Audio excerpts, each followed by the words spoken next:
The pick is in.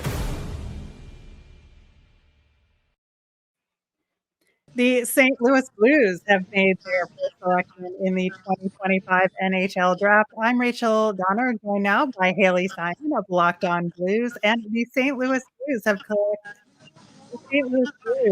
selected for Justin Carbonneau with the overall pick. Haley, how are you feeling about this pick overall? Yeah, I mean, he has a lot of potential, but my main concern is that the Blues drafted a winger when they need help defensively. And I'm not talking about this season, but I'm talking down the line. Now, last year they did select Adam Juracek with their 16th overall pick, and he's going to be fantastic defensively. But I don't see why the Blues selected a winger when they could have easily selected a center. I would have been fine with that. But it seems like we have a lot of wingers right now developing, and I just don't see the need for it. However, he is a very skilled player, so I have to try to be positive. Right. One of the skills that he brings to the table is his skating, and that Yep. kind of helps him create plays. Is that something that has been lacking in the Blues system, or where does he fit on that scale? Yeah, no, absolutely. And if you look back at, his career in the QMJHL, he had 89 points in 62 games. So clearly he is a vital playmaker, which is something that this team does need. But again, you look at him, you have to compare him. Okay, is he going to equal up to what Jake Neighbors was supposed to be? I know Neighbors is still young, but you have to think that way. You don't need a guy that's going to be in the bottom six. You want a top six player with that kind of potential. So that is where I see him being. Yeah, one of the other things that he does very well is to create space for himself on the ice, and he can use his speed to do that. I know he's not a center, but that kind of playmaking is center-ish, I would say. And so, like, how do you see that fitting into the Blues game? I mean, let's be honest. The Blues, they have very talented wingers, right? I mean, I think about Dylan Holloway even. But that's who you need to model your game around. Now, it's funny because Doug Armstrong spoke prior to the draft, Rachel, and he said that the addition of Holloway and Broberg actually speeded up their process by about 3 years. So I understand why maybe he selected a player that's a winger rather than going with a center or a defenseman, because he wants to continue to speed up this process for an Alexander Steen takes over. But I mean, right now, I mean, he has a great shooting percentage. It's actually near 100% on 5, which is fantastic. So as long as he just continues to develop, and developing, it's not about the goals that you make or the assists that you put up. It's about your hockey IQ and how you're able to read the rink when things get a little bit tough and messy out there. So overall, to get back to your initial question, I feel like he's going to fit into the Blue system well. Doug also said that he wanted a player that's morally a good person as well, a good locker room guy. So from the interviews that I saw of him, the Pittsburgh Penguins actually put out a video of him talking prior to the draft, and he seems like he would fit in quite well with the Blues. All right. Well, for more on Justin Carbonneau and the rest of the St. Louis Blues picks in this year's draft, make sure you're subscribed to Locked On Blues on YouTube, wherever you get your podcasts, part of the Locked On Podcast Network, your team every day. And welcome back to Locked On Blues Draft Edition. It is currently past midnight, and I just left one of the draft headquarters, and I was able to actually interview with the media scramble Justin Carbonneau, who is the Blues' 19th overall pick. He's a right winger, and I was not expecting the Blues, honestly, to go with a winger. I thought they were going to either go with a center or a defenseman. But, I mean, when you look at this guy, when you look at Justin, and you see that he put up 89 points this past season after 62 games, how can you not be excited about him? When I spoke to him, I asked him, which player in the NHL do you model your game around? And one of the players that he named was Travis Konechny, which of course makes you excited because Konechny, he's able to kind of utilize his body, not the biggest frame, obviously, but he was still able to make good goal scoring for his respective team. Another player that he mentioned, and I asked him, specifically specifically about the Blues. Do you know anything about the Blues? Is there any player that you're excited to play with? He said Jordan Kyrou.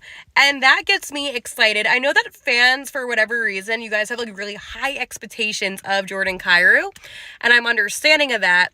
However, Jordan Kyrou is still a 30-plus goal scorer for the Blues. So when I'm hearing that, Justin Carbonneau is saying, hey, listen, I want to model my game around like Kyrou does, that makes me happy as a fan and as somebody that covers this team. Justin also said that he was emotional when he got drafted, had a few tears, but that is okay. I mean, this is such an exciting moment for these young players. And he is so ecstatic to be a Blue. He even said that he doesn't know what his plans are for next year, if it's going to juniors, college hockey. He doesn't know yet. So he's hoping after he meets with the Blues in a few days, he will have a better answer on what that holds. But Doug Armstrong spoke, and he said that he still believes no matter what he decides to do, he's going to still be at least 2 years away. He also played some football, by the way, so he said that he wouldn't necessarily call his football like good or stat worthy, but he had such a great personality, and he was the second Blues player to wear the new sweater besides Colton Parayko, so I thought that was really cool. It looked awesome at the draft. I mean, okay, by the way, can we just be so for real? This draft, it was a very weird draft with how it was set up. I did not like it. I was not a fan of it. I felt like it was really awkward. I just wanted to throw that in here. But when we're talking about Justin, though, and his game and what he can bring, I believe that Doug and Steen, they're looking towards the future, because they mentioned when some of the older players mature out, which means that they're not going to be playing in the NHL anymore, you're going to want to have a top 6 player. And he does believe that Justin can mold into that. And that was one of the things that I was saying when I was doing the Locked On draft show, was that ideally I can understand why they would draft him because of his potential. And he also is able not only to be a good playmaker, but he's able to put pucks in the back of the net. 5-on-5, he has almost 100% shooting accuracy, which is something that you want to see. And besides him being a very skilled offensive player, obviously, he's also great defensively. So I feel you're getting a really good asset in him. I know that, Cole Greshny was taken right beforehand to the Calgary Flames. I was a little bit upset about that one. However, at the end of the day, I am really happy with this pick. At first, I was a little bit confused, and then I kind of thought about it long term. In a couple of seasons from now, maybe Bushi, isn't going to be playing anymore. I mean, I know his contract, but I'm just saying, you never know the status of some players. I also like that the Blues didn't do anything silly. I mean, they only have 3 picks in this draft. So, what are you going to do? Try to package your 5th rounder? I don't think any team was going to really buy into that. So they stayed at 19. That's fine. I'm hoping that maybe they get a pick in the 3rd round, maybe if they make a trade. I'm not sure what their plan is.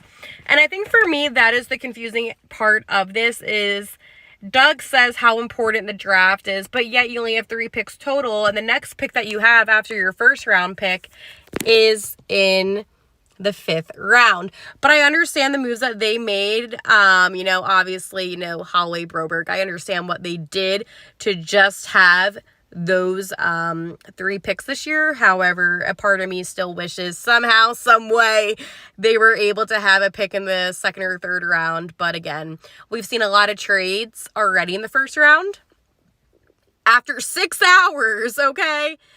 Oh man, it was a brutal draft. But again, I really enjoyed my conversation with Justin, and I really enjoyed, honestly, hearing Doug speak. It was so refreshing to hear him, talk about the future of the Blues. Oh, also, one of the things that Justin mentioned was that he really loved watching the Blues' playoff run, even though it was short-lived. He said that it was really exciting to watch them even contend to be in the playoffs.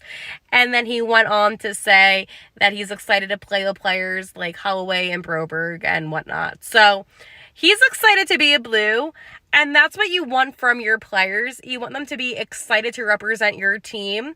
And that was something about Justin that I really took away from the conversation, was that he was genuinely excited to be a part of this awesome franchise. So congratulations, Justin. Now, for the rest of the video, as much as I want to hold my arm as it's falling asleep, I'm going to insert Doug Armstrong's media availability as well as Justin's, and I'm going to also insert my instant reaction that I did with the Locked On Draft Show. And maybe my question, I don't know, we'll see. Anyways, this was a fun little catch up. I'm tired. I wrote like 6 articles. Obviously, I did stuff with the podcast. So it's gonna be bedtime and day 2 tomorrow. Oh, and like always, let's go Blues. Justin, Haley Taylor Simon from Locked On Blues. I want fans to get to know you a little bit better. Can you tell us who in the NHL you would like to model your game around? Yeah, I compare myself to Adrian Kempe and Travis Konechny. Kempe, I think his side, his speed, his shot, I think I can bring that. And Konechny, his mindset. I'm not scared of anyone. I score goals in the paint, in the dirty areas. He's 5'8" or 5'10", and he shoots the puck and he goes to the net like he doesn't care about getting hit or slash or whatever. So his mentality is something I want to bring to. What can you tell us about Justin? His goal scorer, someone that enjoys the fruits of his labor of scoring goals, competitive to score goals. Someone I think, in a league that is going towards goal scoring, he brings us another element. When you stack that on some of the guys that we have right now, he's a good complement. Obviously, with you have Snugglerud and you have Kyrou and Bolduc, and then you have Booch and you have Hawley now that can score goals. You add another player into that. I think our goal is to be a 3-line scoring team, and this gives us an opportunity. Now, saying that, he's I don't expect him to be filling the net with regularity for a few years. So guys will mature out and do other things. It just gives us another option to in an area that's hard to do. As a guy who's watched a lot of young kids come in the league, how refreshing is it to hear a guy say, "I don't care if you're 6'8", I'm coming at you. I play inside the dots." It seemed like he said all the right things. Yeah, and our scouts had him pegged like that, a guy that will pay the price to score. Now our job is to round out the other half of the ice, and that's the coach's job. But we think he can mature and learn that area of the game, and that's the biggest step for a young player is to understand to get the coach's trust. You have to play defense. You have to. Not win selkies, but you have to be competitive at the blue line. Getting pucks out. You have to be able to eat pucks along the wall. It's just not all fun and games. Ken Hitchcock, I thought, said it best: from the red line in, it's your game, and from the red line back, it's my game. And if you don't play my game, you don't get a chance to play your game. And so we have to continue to all of our players that are offensively tilted, have them enjoy the defensive part so they can really enjoy the offensive part. Doug, was he one of the top of the list guys for you? Did you wonder if he'd be there? Yeah, top of the list. I think that the top 10 went not in the exact order we had them, but the spray started after 10. I think the mock drafts had him somewhere between 14 to 18, and so we thought that he would be a little bit of a stretch, but he might get to us. And we update those mocks all the time. There's a couple that Bob McKenzie, for one, I think his is very, very accurate. And we put more weight to some and the other, some more than others. It used to be something that we could used to do a couple, but now there's publications that do a different mock draft every day, the same guy, and then he says, well, look, my mock draft was perfect. Well, of course it was. You had 30 of them. So it's getting a little more difficult because of the number of mock drafts to use that as a guideline. My point is, it used to be easier to use that as a guideline of where you thought someone might fall. It's a little more difficult now because the same people are doing multiple mocks, which makes it less trustworthy. Not your traditional setup, have that Yeah, I personally enjoy it. I know that this could be a one and done thing. I think that today's a long day. Today's a very long night. But I think having the scouts here the last 3 days, I was able to accomplish more here than I as at other being away. And I think it's just alone time. I could, we met at the hotel. I would go up to Centene with a small group. I would go home. I could reconnect. The draft is a busy place, as you guys know that have been to them. There's people, there's coaches looking for jobs, there's scouts looking for jobs, there's agents trying to get their players signed, there's agents trying to get you to sign their players if they get to be free agents. So there's a lot going on here. You have the ability to see a number and not answer it. At the hotel, it's pretty rude to be walking towards somebody and then just see them and turn away and run. So I find myself spending more time, at not circulating with the people I want to at the draft. And it's not, I understand it's an exciting time for everyone. The draft, like everyone had a blast in Vegas and we always have a great time. But I mean, just from the actual work that gets done, I enjoy this process. I'm not sure if other people enjoy it as much as I do, though. You were saying at our roundtable the other day, you don't take a player down a peg or two just to fill a position need. You take them. Is that kind of what it came down to? Is that how you saw Carbonneau compared to the D guys that were available at that point? Yeah, obviously we've taken a three Ds last year. We'd like to smooth out our draft or our depth chart, but ultimately you don't want to. You might go down if you have him in a block. You might move a guy up if he's in the same block. But where your line is, you very rarely want to go to another block just to get a positional player. So we might shift around in a block, but we won't jump a player by position out of that block, if that makes any sense. Justin said we talked to you guys about where you'll be playing next year, whether that was BC or going back to the Q. What are those conversations like? What kind of priorities do you guys have as an organization for where you play?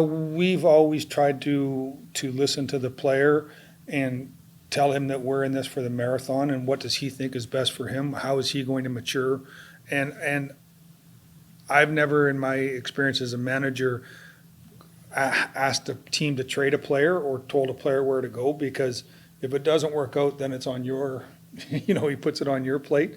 These guys have to do, they're young men, 18, 19 years old. They have to do what they think is right for them. We know that he wants to be an NHL hockey player. There are different avenues to do it. We're going to support whatever he does. We're going to talk like we did with Snuggie. We wanted Snuggie to turn pro. He knows that. We knew that. He wanted to go back, and as soon as he said he was going back, our attention turned to making him have the best year he could have at Minnesota, and I think it worked out.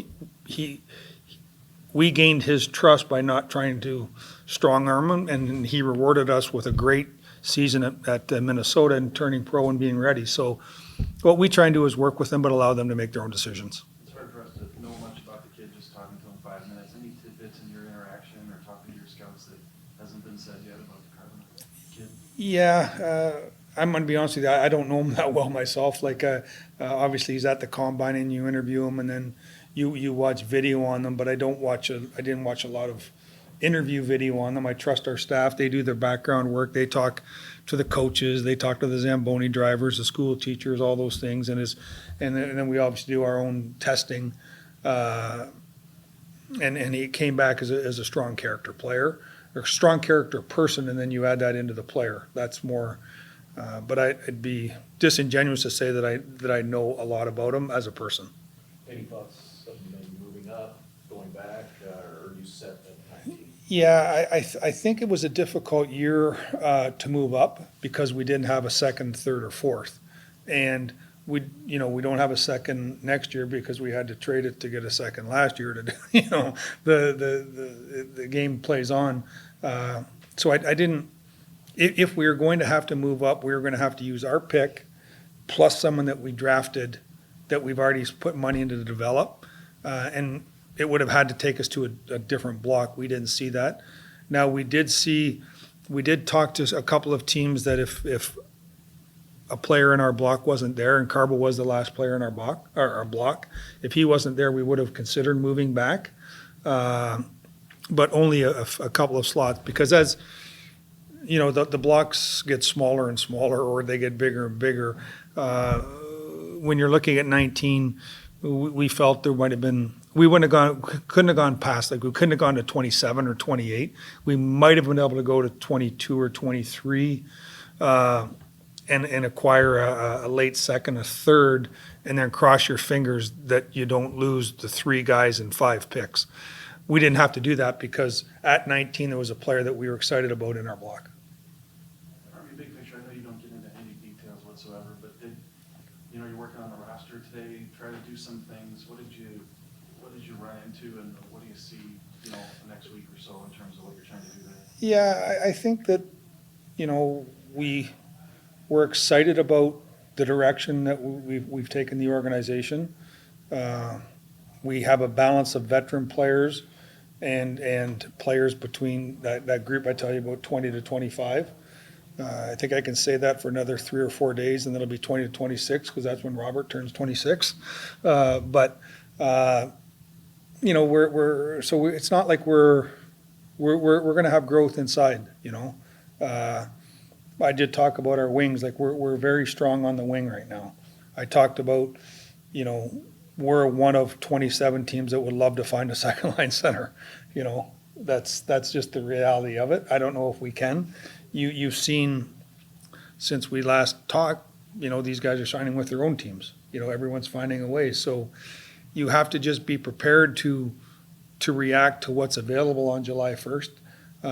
But if we make a trade, it will be an apple for an apple, meaning because we're going to trade someone that we may have a surplus for someone in an area that we need in the same age group. I don't see us, like we talked, I think whenever we talked last, is moving a younger player for an older player for a short-term fix.